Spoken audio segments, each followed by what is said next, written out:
Welcome to the FarmBits podcast, a product of Nebraska Extension Digital Agriculture. I'm Jackson Stansel. And I'm Samantha Teaton, and we come to you each week to discuss the trends, the realities, and the value of digital agriculture. Through interviews and panels with experts, producers, and innovators from all sectors of digital technology, we hope that you step away from each episode with new practical knowledge of digital agriculture technology. Hello and welcome back, friends and followers of the FarmBits podcast. We're glad you're here for the second episode in our planting technology series. As we head into April, planting season will soon be in full swing for most folks around the country. So in this episode, we'll be welcoming back Rachel Stevens, who you heard from in episode 25.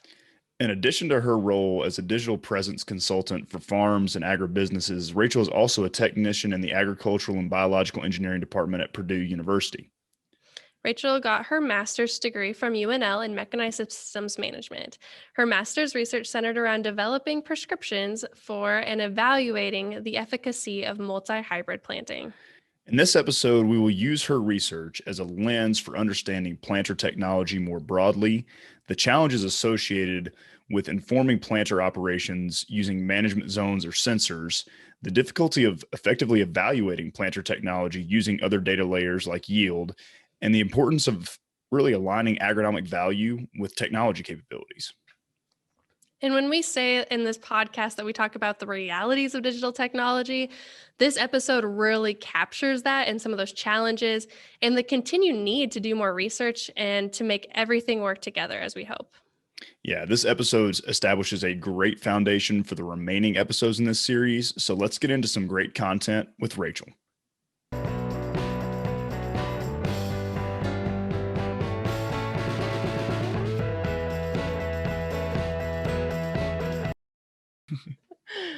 Okay, well, we always start off with just having you tell us a little bit about yourself, like what you are currently doing, but also your background in agriculture.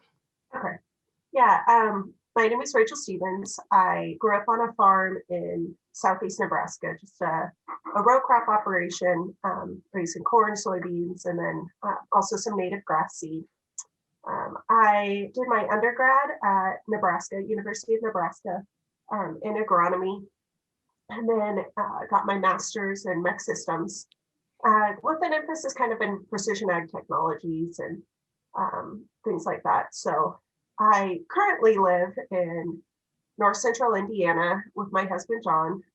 He works at Purdue as an ag engineer, and I work part-time for Purdue in the agronomy department as a research technician. And then I also run a couple side businesses. One is Heartland Ag Consulting, which is helping small ag businesses really kind of develop a web presence and their social media presence. And the other is Point Pleasant Meats, which is with my husband's family, working to sell our farm-raised meats to local and shipping nationwide. So that's what keeps us busy. Yeah, I'm sure they've got keep anybody busy. Yeah, I'm sure that business has great marketing then if you can do both. You kind of have an end there. Yes. So you mentioned that you got a master's in mechanized systems at UNL, kind of in the precision ag space. So would you mind telling us a little bit more about some of the objectives of that research and kind of what drew you into looking at precision ag a little bit more in your master's? Yeah, so as I was coming out of my undergrad, I really just saw how I think the direction that the industry was going to more and more intensive data management. And so I kind of saw, like for myself, that it would be a nice complement to have both agronomy undergrad with kind of this precision ag specialty component on top of that. And so that's what really sparked my interest in going in that direction, just to have that specialty and that experience. So my master's research was with multi-hybrid planting. And really, it was somewhat testing the technology of multi-hybrid planting, but I would say more so testing kind of the theory behind the technology. Essentially, how do we create good prescription maps to utilize this technology? You know, the technology itself was fairly proven, but kind of the background behind it that producers were really wondering were, how do I even, what data do I need and how do I create the maps that I need to utilize this technology? So that was kind of the basis of our study, and the overall goals, I would say, were to kind of test that side of the technology. Got you. It sounds like it was a pretty interesting project. It's kind of nice to work at the interface of technology that's been developed and just try to, I don't know, prove it out a little bit further, figure out how to utilize it. It's always exciting to be able to experience some of, at the time, this was a fairly new technology. I think the first commercial units were out in maybe 2015, and that's when I was doing the research. It was 2015 and 2016. So, sweet. Really as the technology was first becoming available to farmers is when we were getting to utilize this in, our university setting. So it was exciting to get to use that and feel like we were kind of, on the forefront, cutting edge of something. So, yeah. Mm-hmm. Yeah. So this doesn't have to be directly about multi-hybrid planters, but since you've worked with planter technology and worked with that a lot in your research, what do you see as some of the greatest challenges just surrounding the planting season and planter technology? I think probably from a producer standpoint, it's timeliness, covering the acres needed in, the time frame that they have available. We have all these other constraints, whether that's other field work that needs to be done, or weather. I would say that's probably our biggest constraint is, producers are at the mercy of whatever the weather does that year. In some springs we get lucky and we have, 10 days of great weather and we can knock it all out. But as soon as we start narrowing down our effective working days, I think that's where we run into probably that issue. And so I feel like we've probably seen a lot of technology that's evolved to try to meet that challenge of timeliness, like high-speed planting, any sort of the technology that allows us to stop less, increased capacity, any sort of, mechanized, like row cleaners that we're not having to get out and take 10 minutes to change every single one, anything like that. I feel like it's all kind of one step more of trying to reduce any unnecessary time that we have, to try to make the most of in-field time. So I would say that is probably, to me, one of the greatest challenges. And then, we're always pursuing the challenges of, getting a better stand, getting the optimum field conditions, optimum seed placement, that perfect seed to soil contact. And again, like, isn't that what all of our planting technology is about, is trying to get the most perfect stand. So, from there, it's whatever management decisions we make during the growing season in pursuit of that 600 bushel yield goal. So, Yep. So I guess kind of thinking along those lines, right, of trying to make sure that we have the right stand, and some of that is associated with having the right rate of seed out there in the field, right? And you want to make sure that you have the right rate in the right place. So getting back to, and I guess you also want to have the right hybrid in the right place, like we've already talked about a little bit. So kind of getting back into the multi-hybrids a little bit, you mentioned that these planters were first coming online in 2015 and 2016 when you were doing your research. Would you mind telling us a little bit about the companies that were manufacturing those units at the time and kind of how those have evolved since that point? Yeah, absolutely. So as far as I know, the first concept behind this was developed at South Dakota. They came up with they modified a twin row planter, I believe, to kind of act as the first multi-hybrid planter. And from there, they worked with Kinsey to develop the commercial model that we ended up using, which was the Kinsey 4900. And that, I believe, was first commercially available in 2015. The way they structured theirs is in each row, they place their seed meters back to back so that they're sharing a common seed tube. And then each of those seed meters just switches on and off depending on whatever prescription you have. Precision Planting also has their V-set selects, and that, I believe, is a very similar setup. But then they also came out with M-sets, which is just a split planter box. And so it's not going to be as accurate because as it switches between those two hybrids, you have to clean out the seed meter. It's sharing one seed meter. So it's Sure. not quite as precise in the transitions, but I mean, and we can talk about this more later, that might not necessarily be, our limiting factor is the precision between transitions. So yeah, it's an impressive technology. I mean, we had a great experience with the planter. The planter itself performed exactly as described, very precise transition between hybrids. It also had the ability to variable rate seed, turn compensation, things like that. Like, it was a great planter, and it did what it said it was supposed to do. So yeah. Awesome. That's awesome. And is that technology even to the level of being able to like shift hybrids by each row? So like each row can, I guess, shut off So different seed meters at different times? Had I built a prescription that way, you could have planted like every other row with seed, alternating hybrids. You see a lot of really cool, pictures that people have created where they're like, their prescription map is like a picture or a logo within the field. Like the technology is very precise. Like it does an incredible job. That's awesome. Cool. So thinking about how the technology's there, but there can be some other challenges too, right? So I think when most people think of multi-hybrid planters, they think I'm going to put my best hybrid or my, my highest yielding hybrid on my good ground and, maybe a more stable hybrid on my poorer ground. Can you talk a little bit about how this may not always work or some of the challenges around that? Yeah. So that's the approach that we took, was kind of utilizing that offensive defensive hybrid scenario. I would just as like a very broad summary of our research. We had, I think, 1 to 2 fields where we saw, I would say, partial zone correctness. So we had one zone where the hybrid that was supposed to be there did perform better than the other, but we had a lot of fields where really we had no difference in hybrids. Part of that was that we had 2 very wet growing seasons.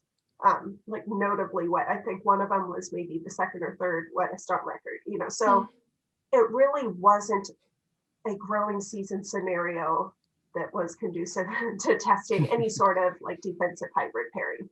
There was no need for it. It was great years. Everyone had some record-setting yields those years. So that was a major limitation of, a grad project that's only 2 years long.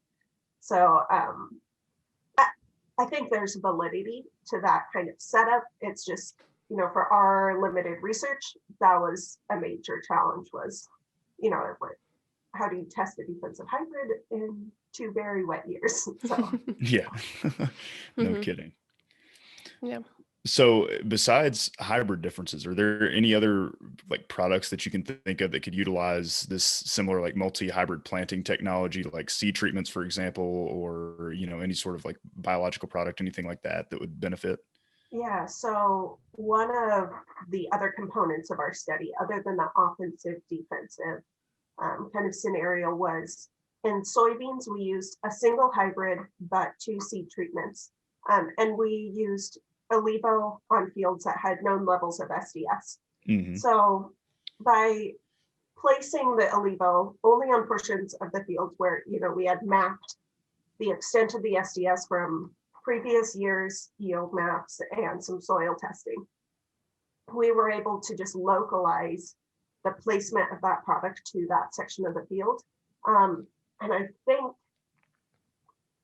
think it was something like a $78 per acre benefit to being able to precisely place that seed treatment, because you're no longer spending that same amount of cost of the treatment across the whole field. So overall, on one of the fields, I think there's something like $4,000 gained by using SDS only in that zone. Like situations like that where we have these stable zones, where we're able to very precisely map and know that doesn't change from year to year. Our SDS is in that spot. It's not moving. It's not dependent really on any weather conditions. It's there. We have it. We have to deal with it. Such situations like that, it's a great use of the technology to be able to precisely place that seed treatment. Sure. So when you were able to come up with some of these numbers, I'm sure it was because of like you guys set up blocks in the fields and within these different zones. But if a farmer were to go out and get this technology, how do they make sure that this technology is working how they want it? How do they see those returns at the end of the year? I would say probably in a similar way that we did, which was including check strips in any sort of treatment, any sort of management zone map that you create.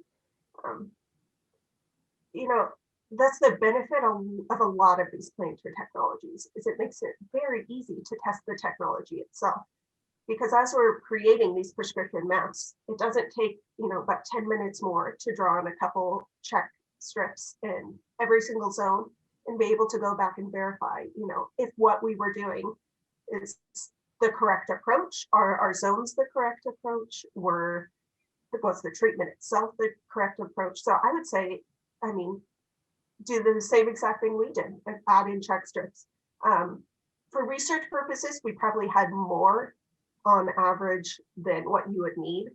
But if you have 2 zones throughout the field, if you had maybe 4 check strips per zone, that's going to give you at least a baseline to work with of some level of decision making of, what you're doing the correct thing to be doing. So yeah, I would suggest just go that route. There's a lot of great resources. I know you've talked to both Joe and Laura about the On-Farm Research Network. They'll help you set up anything like that, or at least give you some guidelines for where you should be placing strips, how many strips you need, length, width, things like that, help you, create a framework to figure out how to test this in your field. Absolutely.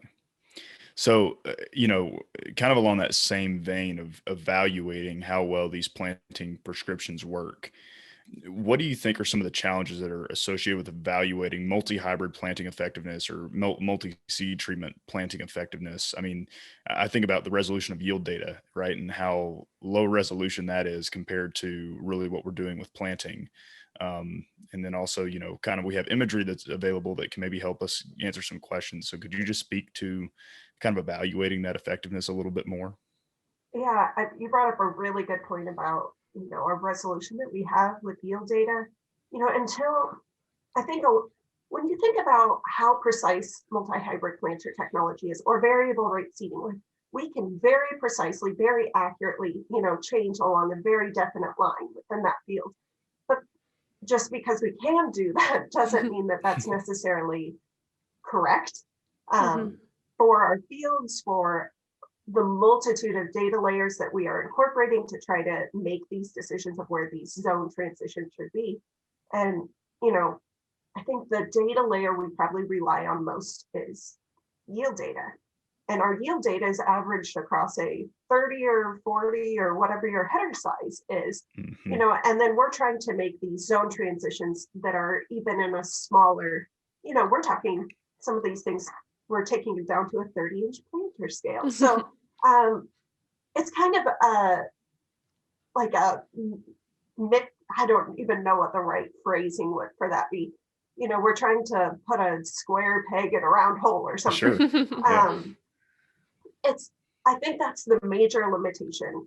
And I probably talk about this a lot, but the major limitation for any variable rate seeding, any multi-hybrid planting, is the data layers that we have behind it. And are we actually confident in our combination of data layers, what data layers we're using, how much we weight, various data layers against each other? Are we prioritizing one above another in creating a management zone map?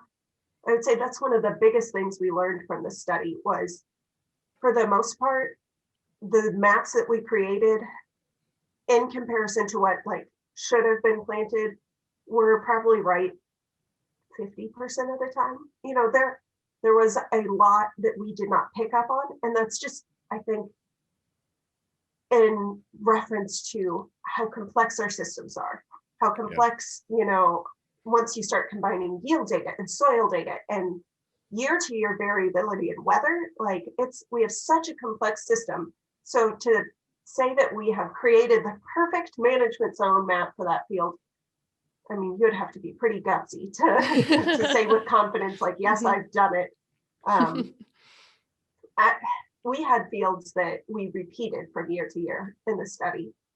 And the zone map, when we analyzed what the correct zone map was supposed to be was dramatically different from year to year. Same hybrids, fairly similar growing seasons, and just that year to year instability in what the correct management zones were supposed to be. I think that's very telling of the complexity of the system and maybe our limitation in interpreting data.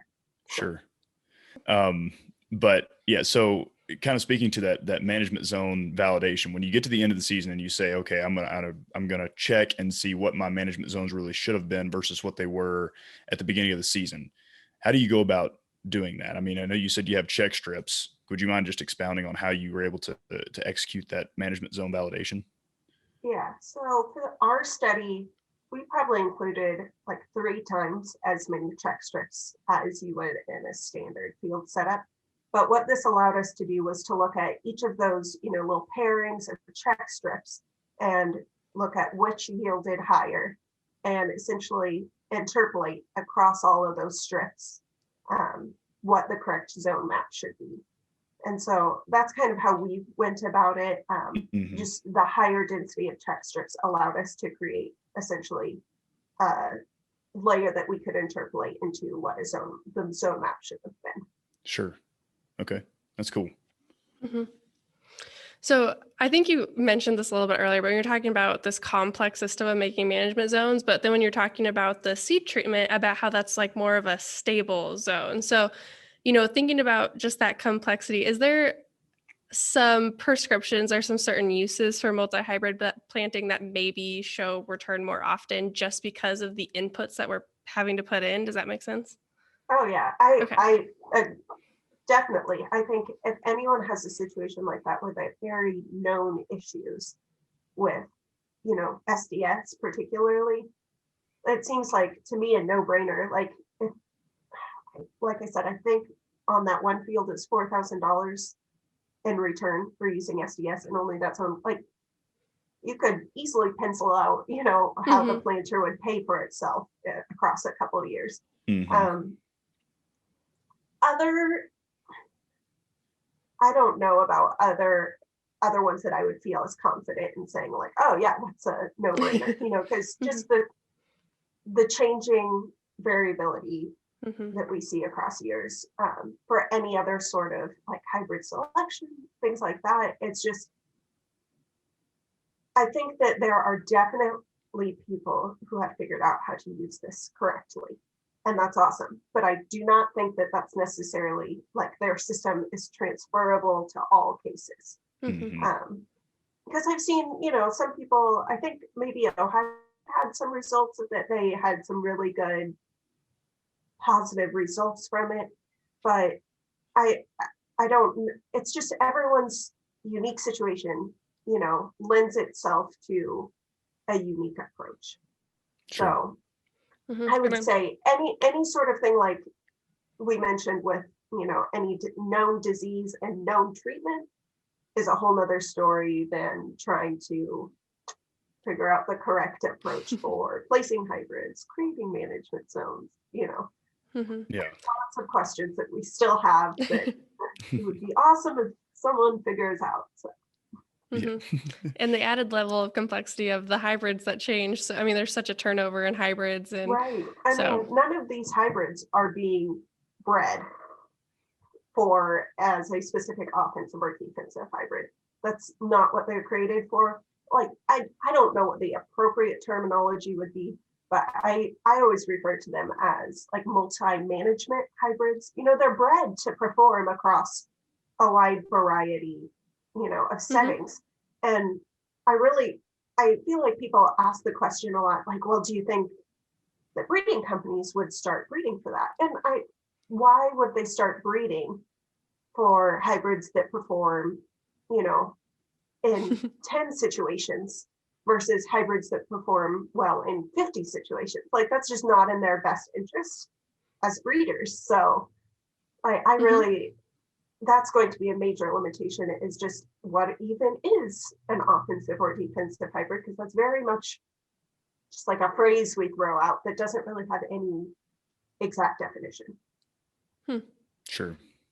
That's do you think that even though companies may not necessarily be breeding for offensive and defensive hybrids, that they will get to the point though where they're able to offer a tool that says, okay, this hybrid may be best suited for this particular condition, even though it's going to perform well in a lot of different cases. Like this is the best place to put it, to at least have, I guess, a reference for somebody to use in a multi-hybrid planter situation.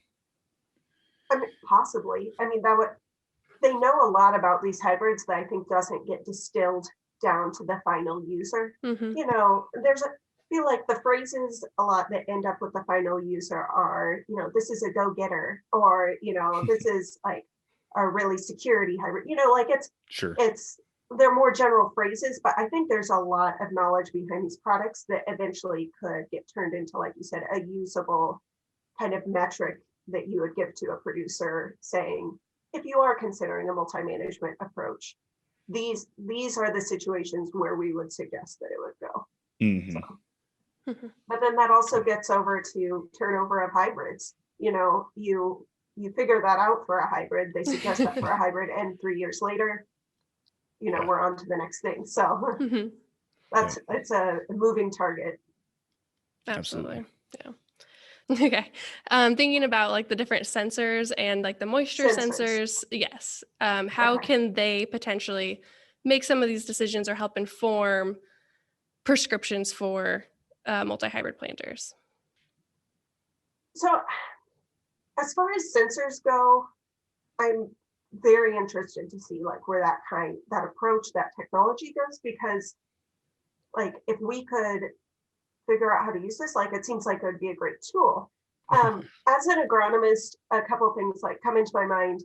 One, a lot of these are like moisture sensor based, which means that they're going to be very like location and time dependent. You know, you're not going to be able to compare field to field because our moisture is so variable based on, you know, our soil conditions, and you got a rain. So like say you planted half of the field using some sort of sensor that's using, you know, a moisture sensor to read, or a light sensor to read moisture and organic matter, say, and then you had to stop halfway through and you came back 3 days later, using that same sensor is going to mean that we have entirely different results for that second half of the field. So that's one thing that I think about. The second thing is, as we think about, so there's kind of 3 steps as we're thinking about creating management zones. The first is partitioning, the second is interpretation, and the last is profiling. And anytime we use a technology that is taking out that middle step of interpretation, I have some level of hesitation. So essentially, the sensor is profiling data, but it's skipping the interpretation process and going straight to the profiling, you know, steps. So some of these sensors, they're saying, okay, we're going to read your organic matter, and based on that, we're planting a specific population. To me, that's taking out a very critical step of looking at what is even the behavior of the specific organic matter that it's reading. You know, it's just skipping to me, a very important step of why that portion of the field is performing the way it does. And this is not to say that it's not going to work, but that's like my major hesitation as an agronomist. You know, anytime we're taking out any level of interpretation gives me pause, I'll say. I think that's true. I guess coming from a non-agronomic background here, I do wonder, like with soil moisture sensors, is there any increased susceptibility of seeds to pest pressure or disease within the high moisture areas, like right around the time of planting? Even if that is going to change, you know, 3 to 4 days later, could you still see potentially a benefit of having a certain seed trait or seed treatment in those high moisture locations as you're planting that the sensors are picking up on? Sam could probably speak to this as well as I could, but I mean, anytime we have any sort of wet conditions at planting, you know, we're putting ourselves at risk for a host of early season diseases. You know, some of those are going to be seed rot diseases, some of those are going to be seedling diseases. And I would say for the most part, producers just assume that these are going to happen. And the seed treatments that we're putting on we're putting it on across all Sure. of our fields, just because this is a concern no matter what. So, yep. Just a broader risk management than just trying to manage that Yeah. risk at a very like high resolution. Yeah, I would say that's one of those things that producers are moving towards, just like, I'm treating all of my seed with seed treatment because it's not worth the risk if not. Same with, I feel like we've seen a large adoption of fungicides.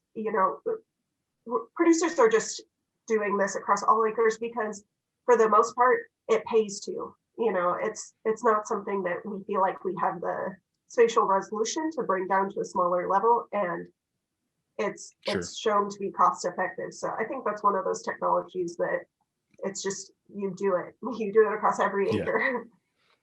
Yeah, but it is an interesting thought because I think sometimes we do things across the whole field just because we don't think that there's another option. So when you do talk about some of these things, it does give you a pause that maybe it is a potential opportunity in the future. So I just think about those sensors, and I think what Rachel was saying is so accurate about, the organic matter not being calibrated.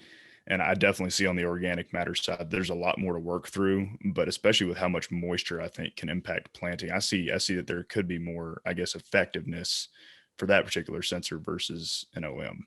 So, yeah, I mean, it would be so cool if this works. Like, that would be such a cool technology. But to me, it's just like, if we're using essentially the way I understand how these sensors work, and you guys can correct me on this, it's essentially just using a light sensor to gauge a reflectance value.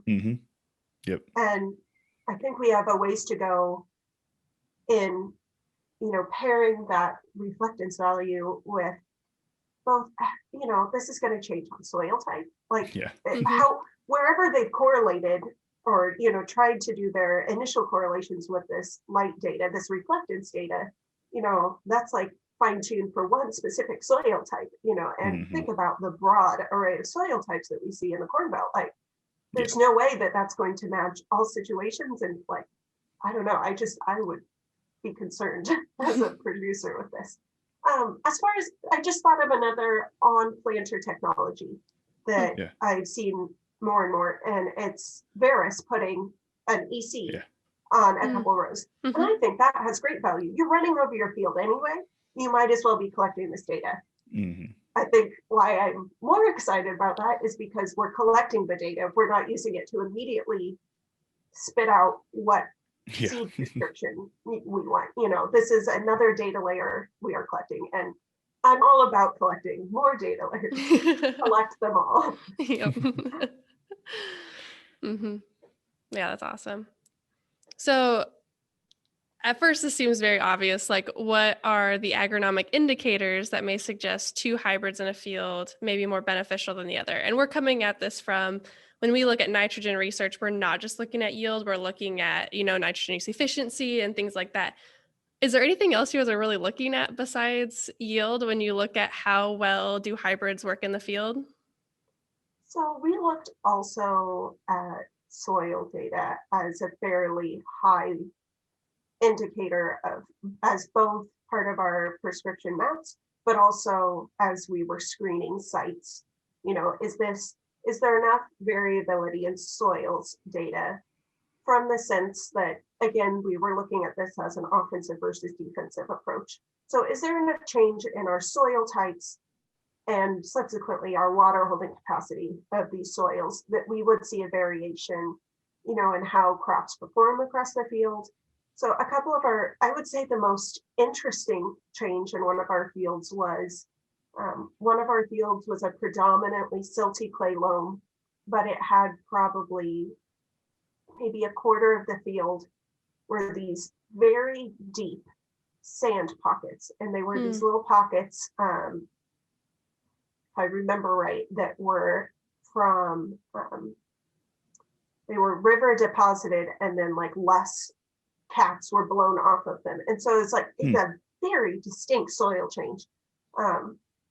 And that was kind of like common in that area, to have that feature in some of your fields. So that was a very distinct soil change. And for us, that was like a pretty decent indicator that we could be able to place two hybrids on that field. I would say in situations like that, though, there are some things that blur the lines in whether or not it's going to be successful.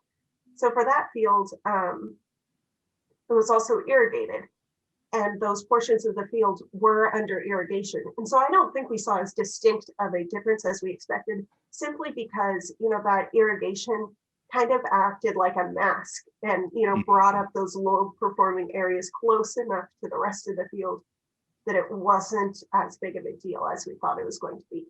In dryland situations, I would feel fairly confident in that field that it was going to, do what we expected.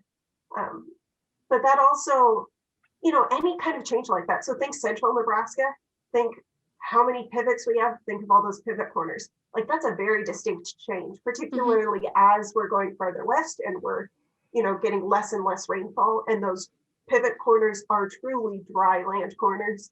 That to me is a distinct enough change that I feel like that could be a good fit for multi-hybrid planting. Sure. Interesting. So it sounds like if I'm a farmer that is, considering adopting multi-hybrid planting technology, or, to be able to put out multiple products or traits at least, what I'd want to look at is number one, my soil type maps and see if I do have any drastic changes in soil type. Are there any other data layers that you would kind of suggest looking at in addition to kind of those soil types and considering dry land versus irrigated to, characterize a field and how it may perform? Yeah, and I should also say our soil maps are good informative data layers, but what we used for our soil map decisions were actually EC maps, because it's such a more precise look at how our soils actually change. Our Circo soil data is a great, as we were doing some preliminary data to just look and be like, oh yeah, like there is definitely some variety and soil types there. But once we got that drilled down to which fields we were actually going to utilize, we wanted to have a much more precise and accurate data layer to use. And that's where we used EC data kind of as that surrogate layer for soil type. So I would put that one pretty high on the list as something to look at, something to utilize if they were considering a multi-hybrid approach to a field. Yeah.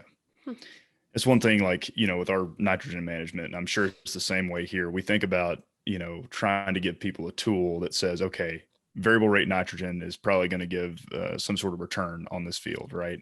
And it's really hard to characterize whether or not it's going to work. We just, I don't think we're there yet, but it would be so nice to be able to offer that to a farmer and say, hey, look, plug your field in this tool and we'll show you an ROI, so. Yeah, coming out of the end of our project, that was one of the things that, if you can kind of put a wish list at the end of a project, like that was definitely, if there was a way, and I think this is actually feasible research that someone could do. If there's a way to characterize variability of a field, from looking at all of those data layers and essentially create some sort of scale that, it plots you along this scale. And if you have X amount or more variability, this is a good fit for multi-hybrid, or if you have this amount of variability or more, consider variable rate seeding, things like that. That would just be a tremendous tool, I feel like, for producers to have, like, where do I sit on the variability gauge? Something like that to help give them some sort of framework to understand, how much variability they have in their field. Absolutely. So speaking about a wish list, what type of technology are you most excited for? Where do you want us to go in the future with planter technology? That's a great question. From like a personal standpoint, I have been really interested in seeing what hydraulic downforce has been doing for people. And I say this from the perspective of watching my dad utilize hydraulic downforce on his planter. To me, it's just an impressive advancement in row by row accuracy. From the standpoint, like before, if we're using even pneumatic or just, springs, we're always trying to add more pressure. Like, I feel like we're always like, okay, I'm setting the whole planter at X PSI. But what he's seeing in a lot of his fields is actually, for the most part, all the row units are lifting. So the hydraulic downforce has the ability to, not only apply downforce, but also, compensate for the weight of the row unit. In some of these cases is simply too much. And so it's lifting the row unit so that we're having very precise, I would say, seed to soil contact, no additional compaction. To me, it's fascinating to look at some of the data that he has from those fields where, you'll see 8 of the rows are lifting, and just a few of them are applying down pressure as they cross sprayer tracks or cross where, maybe it was harvest compaction, things like that. So I just think it's a really cool advancement in row by row technology. That is really cool. I'd like to see some data on, like, one thing I've been curious about here recently is how much compaction limits yield. And so I'd be very curious to see how much that additional compaction that you're saving is actually going to help to establish more yield potential. How much extra is the average farmer? Like, how much extra weight is the average farmer putting on a row? Because we're always I feel like we're always a little afraid to not have enough. Oh, it's going to shallow up. We're not going to, and we probably err on the side of too much. And that would be really interesting to see, how much is the average, across the corn belt, adding 20 extra pounds, 40 extra pounds. I don't know. It would be really interesting. Yeah. So is there any resource, right? We've talked a ton about planters, and you obviously know a lot about planters. What resources would you direct people to kind of learn a little bit more, maybe explore what's out there? I don't know that I have one specific place that I really go to for technology resources. Occasionally I just find it fun to look at the major manufacturers' websites and see what they are pushing as what's their number one thing that they're trying to sell this season, just to see kind of in general where the industry is going. I've loved seeing all the stuff that John Deere has been putting out with their ExactEmerge and showing, the exact placement and how it, compensates for speed and travel and gravity and, all the different things that they say. As for resources that are more detailed, universities are coming out with some good extension neb guides. I would say that's probably a challenge for a lot of universities, is because the technology is changing so fast. It's hard to keep up with testing something for multiple years to feel like we get a good grasp on what to tell producers to do before the next technology is out, so that I would say that's not a good resource suggestion. I'm just saying if people are frustrated that there is not more resources out there from universities, that's why they're doing their best to keep up, but it's just such a changing market that it's coming. The universities are coming. It's one of the best quotes I've heard about university extension keeping up. That's awesome. So to wrap things up, what is one piece of advice you'd like to offer the listeners when looking to advancing their planter technology? I mean, I should probably have clarified this at the beginning of the episode, but I'm no expert on planter technologies. This is just years of me fiddling around with a bunch of different ones that I've been interested in. But I would say, generally speaking, as a producer is kind of considering this broad spectrum of all the different technologies that they could pick from, make a list of what technologies maybe you're most interested in, what you're prioritizing, and then see how they kind of stack up with our overall planting objectives. Our objectives for planting are, we're trying to get good seed placement, good depth, good seed to soil contact, and then maybe try to reprioritize based on, if your thing that you're most interested in is not going to get you any closer to those objectives, probably needs to move down the list a little bit. So prioritize based on what is actually going to improve those objectives for you, and then consider ROI. And I know that's such like a hard thing to do, because like, how do we determine, this technology is going to save me X amount of money? Like, there's some clearly good data for some of these technologies, like row shutoffs, that they pay for themselves. And that's why we've probably seen such a dramatic adoption of them. It was a clear no-brainer that this is going to have a positive impact on my ROI. So I would say, if you can, try to run some numbers on these technologies to, say, this one I think is edging out this next technology that I've been considering, simply from an economic standpoint, and go from there. Mm-hmm. I think that's really good advice. I mean, that's prioritizing.